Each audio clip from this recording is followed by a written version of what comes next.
Bonjour les âmes et les amis.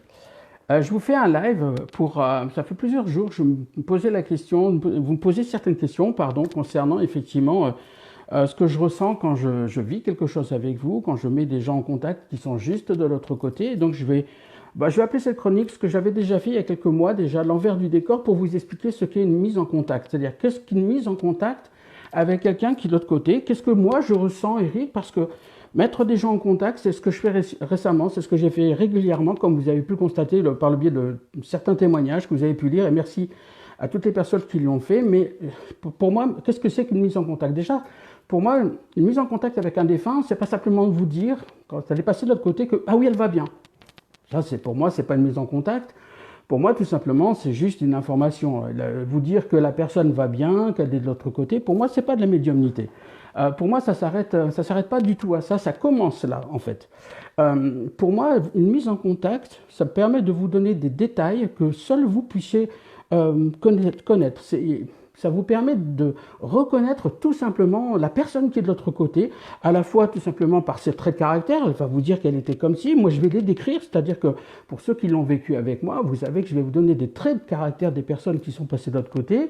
Je vais vous donner également les causes de leur décès, c'est-à-dire vous dire, tiens, elle est décédée brutalement, elle est décédée visiblement d'un accident ou d'une longue maladie, ou parfois tout simplement faire des gestes et des postures, comme je l'ai fait encore très récemment avec Amélie. Je vous donnerai certains prénoms sans rentrer dans les détails, comme vous pourrez l'imaginer, où je vais faire cette posture-là, et c'est exactement ce que faisait son frère quand il s'adressait tout simplement à elle et quand il se parlait.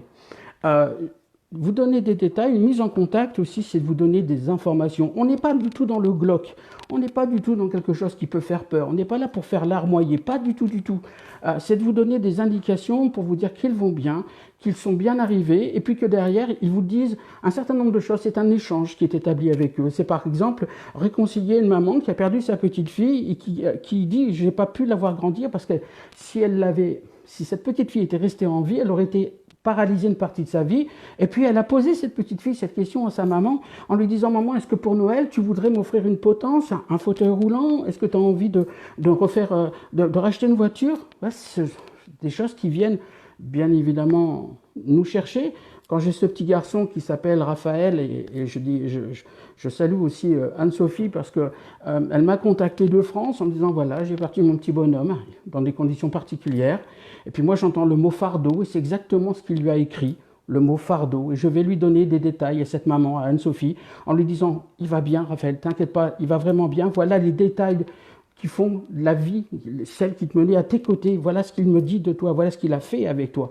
Et pour moi, ça, tout ça, c'est quelque chose de magnifique. C'est également Claudine, comme elle l'écrit, Gérard, qui avait un trait de caractère vraiment fun. Et effectivement, c'est quelqu'un qui était là pour nous faire rire. Il nous a fait rire. C'était son trait de caractère.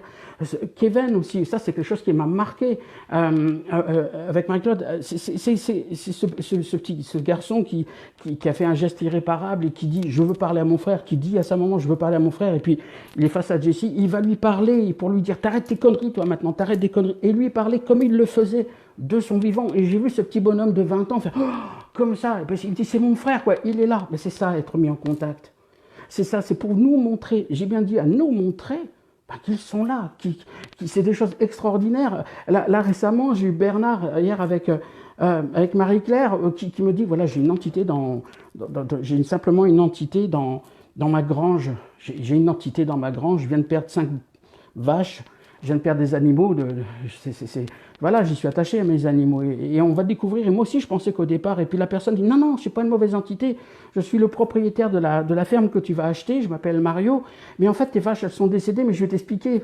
Et je vais faire des gestes, je vais faire comme ça, je vais lui dire, tu as changé de l'alimentation de tes animaux, ils sont morts d'une bactérie, il y a eu quelque chose, un problème de stockage. Et je vais découvrir que les informations qu'il me donne font écho à Bernard. Pourquoi? Parce qu'effectivement, il y avait visiblement du foin qui avait été stocké de mauvaise manière, et ça générait des bactéries. Je faisais ça, et ça voulait dire que ça s'égrenait. Je faisais ce geste-là, ça s'égrenait, et ça rendit malade les vaches. Et le vétérinaire disait, bah oui, c'est fort possible que ce soit une bactérie. Comment je peux faire ça? Si vous ne me donnez pas d'informations, si je n'ai aucune information, parce que ce genre de choses, on ne le retrouve pas sur votre Facebook, on ne le retrouve pas sur un réseau social quel qu'il soit, je ne fais pas d'enquête avant de vous appeler, et puis bah, moi, on me donne des choses. Alors si ce n'est pas vous qui me donnez ces éléments, Si c'est pas moi qui le sais, parce que j'ai pas fouillé, puis je fouille pas, puis on trouve pas ça. Ça vient bien de quelque part.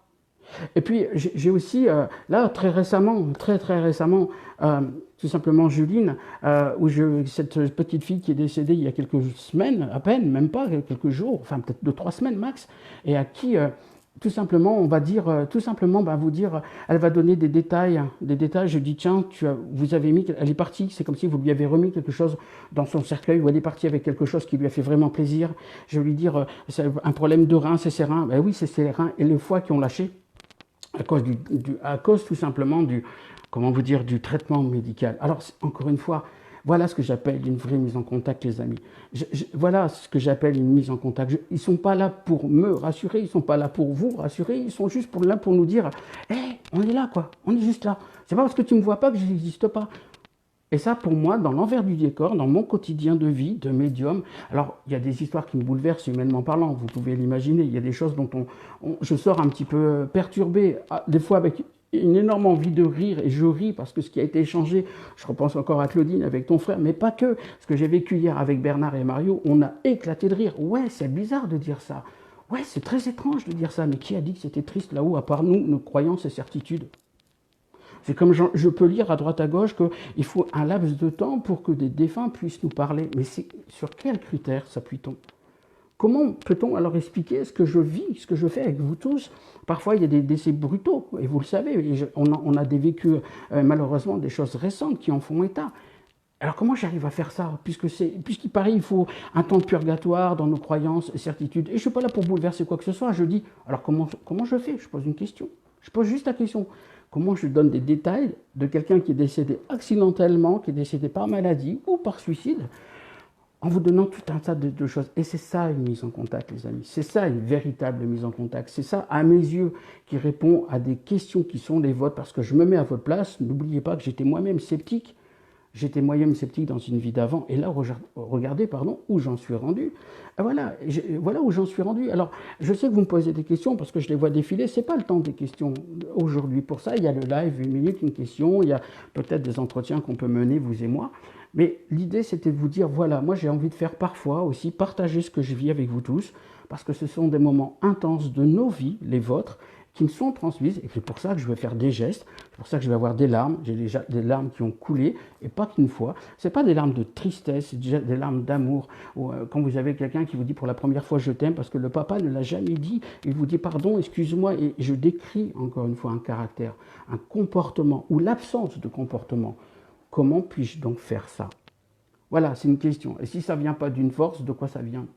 Je ne sais pas, ça ne vient pas de vous, ça ne vient pas de moi, ça vient bien de quelque part. Et moi, je les en remercie tous les jours que Dieu fait, parce que je sais que, ouais, la vie est belle. Et puis il y a Noémie qui est là, qui voulait vous dire aussi cette petite phrase, parce que c'est quelque chose qu'elle entend régulièrement. Donc la vie est belle. Viens là, ma chérie. Ils sont juste de l'autre côté. Eh ouais, comme elle l'a dit, ils sont vraiment là de l'autre côté. Et c'est quelque chose qu'on partage dans notre famille, c'est quelque chose qu'on partage dans notre vie. Et on n'est pas complètement, comment vous dire, voilà, hein, on va bien dans la vie. Hein, on va bien, Noémie, dans notre vie. Ouais, elle l'a dit. On sait qu'ils sont bien là-haut. On sait qu'ils sont bien là. Voilà. Merci à vous tous. Je me permettrai encore de vous faire encore un live pour vous parler de ça, pour vous parler de ces éléments-là. Merci de votre écoute, les amis. Je ne veux pas prendre plus de votre temps, mais pour moi, c'était important de vous expliquer ce qu'est une mise en contact. Il ne faut pas en avoir peur. Alors, n'hésitez pas à partager. N'hésitez pas à partager ça auprès de vos amis par les réseaux sociaux aujourd'hui le permettent. Vous avez retrouvé mon site ericbachard.com. Vous allez encore découvrir des choses et dans les prochaines semaines, je peux vous assurer que voilà, je vais vous donner des détails, des coulisses que j'appelle l'envers du décor. Merci beaucoup. Passez un bon dimanche, une bonne fin de dimanche, parce que je sais que je suis suivi par la France, la Suisse, et merci encore à Corinne que j'ai vue, à Victoria aussi, malheureusement à Claudine, à Thierry, et puis à Valérie. Et moi je vous dis à bientôt, et prenez soin de vous parce que la vie est belle. À bientôt.